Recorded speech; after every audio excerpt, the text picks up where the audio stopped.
कौन से भी बड़ी कलाकृति की सबसे बड़ी अचीवमेंट यही होती है कि जिसे आप देखने के, महसूस करने की या उसे फ़ील करने के बाद में उसके मेकर्स को या क्रिएटर को भूल जाओगे। लेकिन उसका जो आप पे प्रभाव पड़ा है उसे आप कदापि ही भूल नहीं पाओगे। और कुछ ऐसा ही अनुभव आपको काला पानी ये वेब सीरीज़ देखने के बाद में ज़रूर महसूस होगा। कौन से भी कलाकृति का एकमेव उद्देश्य आपको देश-दुनिया के एहसास से मुक्त करना होता है। और अगर एंटरटेनमेंट की दुनिया में ओटीटी प्लेटफॉर्म पे देखा जाए तो गिनी चुनी ही उदाहरण आपको देखने को मिलेंगे जो आपको बार बार देखने पे सच में मजबूर करेंगे। उन वेब सीरीज की अगर लिस्ट निकाली जाए तो काला पानी जरूर इस लिस्ट में नीचे, बीच में या ऊपर कहीं पे तो देखने को मिलेगी ही। काला पानी इस वेब सीरीज का जब मैंने कल नाम सुना तो सबसे पहले थोर क्रांतिकारी स्वतंत्र वीर सावरकर जी का ही नाम मेरे जुबां पे आ गया। इस बात को अगर पीछे छोड़ दिया जाए तो इस वेब सीरीज की कल्पना आपको सच में एक नई दुनिया में लेके जाती है। भारत की मुख्य जमीन से दूर लेकिन अंडमान जैसी सुनसान आइलैंड का जब माहौल एक महामारी से पूरी तरह से बिगड़ जाता है तब उस बदलते हुए वातावरण में human lust, capitalization, diversity, human versus nature ये सामाजिक रंग चढ़ना चालू हो जाते हैं। अंडमान निकोबार इस आइलैंड की राजधानी में स्वराज्य महोत्सव होने जा रहा है जिसमें हजारों की संख्या में बहुत सारे पर्यटक शामिल होने वाले हैं। वहाँ की डॉक्टर सौदामनी सिंह को उस आइलैंड पे एक भयंकर अनहोनी होने की आशंका है। इस बात से सभी तरह से अनजान है। अलग अलग अस्पतालों में 11 से भी ज्यादा मरीज भर्ती है। हल्का सा बुखार, सिर दर्द और गले पे ब्लैक रेशेस जैसे कुछ लक्षण उन्हें इस बीमारी के देखने को मिले हैं।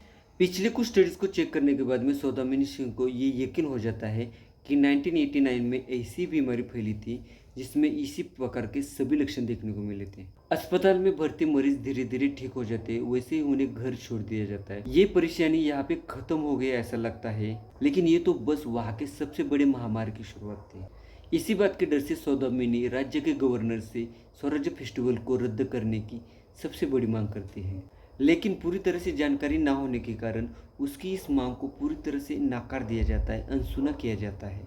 इस बात का क्रॉस एग्जामिनेशन करते हुए सौदामिनी को ये तो पता चल जाता है कि जैन की स्लिंग का पानी पूरी तरह से संक्रमित है और वही इस बीमारी को एक महामारी के तौर पे पूरे आइलैंड पे फैला रहा है। ऐसे विपरीत और जानलेवा बीमारी से सौदामिनी क्या उस आइलैंड के लोगों को बचा पाएगी? क्या सरकार संक्रमित लोगों का ठीक से इलाज कर पाएगी? इन सब प्रश्नों का अगर उत्तर देता रहूँगा तो आपको सीरीज देखने का कुछ भी मजा नहीं आएगा। अभिनेत्री मोना सिंह हमेशा ही बेहतरीन और जिंदा दिल अभिनय के लिए जानी जाती है। डॉक्टर सौदामिनी के किरदार में मोना सिंह ने बहुत ही बेहतरीन अभिनय किया है। वही दूसरों राज्य के गवर्नर के किरदार में आशुतोष गोवारिकर ने उसे सबसे बड़ी साथ दी है। लगान और स्वदेश जैसी फिल्मों को डायरेक्ट करने वाले आशुतोष गोवारिकर जैसे डायरेक्टर के अंदर एक अच्छा अभिनेता भी है, ये वेब सीरीज देखने के बाद में सच में आपको पता चल जाएगा। असुर जैसी वेब सीरीज में रसूल शेख का बेहतरीन किरदार निभाने वाले अमेय वाघ ने इस वेब सीरीज में पुलिस ऑफिसर का किरदार निभाया है और ये किरदार का अभिनय बहुत ही बढ़िया तरीके से रंग लाया है। साथ ही में सहयोगी कलाकारों ने भी बहुत ही बढ़िया अभिनय किया है। इस वेब सीरीज को डायरेक्ट करने का काम समीर सक्सेना और अमित गोलानी इस डायरेक्टर जोड़ी ने किया है। इस वेब सीरीज से दर्शकों को जोड़े रखने के लिए हर संभव प्रयास उन्होंने करने की कोशिश की है। इसी वजह से कोई भी एपिसोड को बीच में छोड़ने की आप कोशिश भी नहीं करोगे। बैकग्राउंड म्यूजिक किसी भी फिल्म के लिए जान होता है और इस वेब सीरीज के लिए हाल की मौजूदा समय की कहानी के कारण ये हर एक सीन से पूरा मैच होता है। इस वेब सीरीज के लिए हर एक एपिसोड का हद से भी ज़्यादा का रन टाइम इसके लिए सबसे बड़ी कमजोरी साबित होता है। उस रन टाइम को अगर कम किया जाता तो ये वेब सीरीज के लिए वो बहुत ही बेहतरीन बात साबित होती। पहले तो इस वेब सीरीज की कहानी बहुत ही टेरिफिक है। पहले एपिसोड से इस कहानी का जादू आपके सर पे ऐसे चढ़ जाता है जो बाद में थोड़ा भी लूज होने का नाम नहीं लेता है।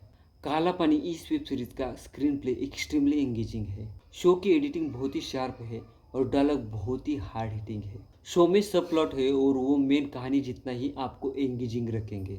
भारतीय ओटीटी प्लेटफॉर्म की दुनिया में जितने भी शो आए हैं उसमें काला पानी ये वेब सीरीज सच में मास्टरपीस साबित होती है। फाइनली दोस्तों, काला पानी इस वेब सीरीज के बारे में मेरे जो भी विचार थे मैंने इस रिव्यू के जरिए आपके आगे रख दिए हैं। काला पानी ये वेब सीरीज नेटफ्लिक्स पे उपलब्ध है। कैसी लगी प्लीज़ कमेंट करके बताना। मेरा ये वीडियो अच्छा लगे तो लाइक और मेरे चैनल को सब्सक्राइब जरूर कर देना। मिलते हैं अगले वीडियो में और एक नए रिव्यू के साथ में और एक नई वेब सीरीज के साथ में। तब तक के लिए नमस्कार।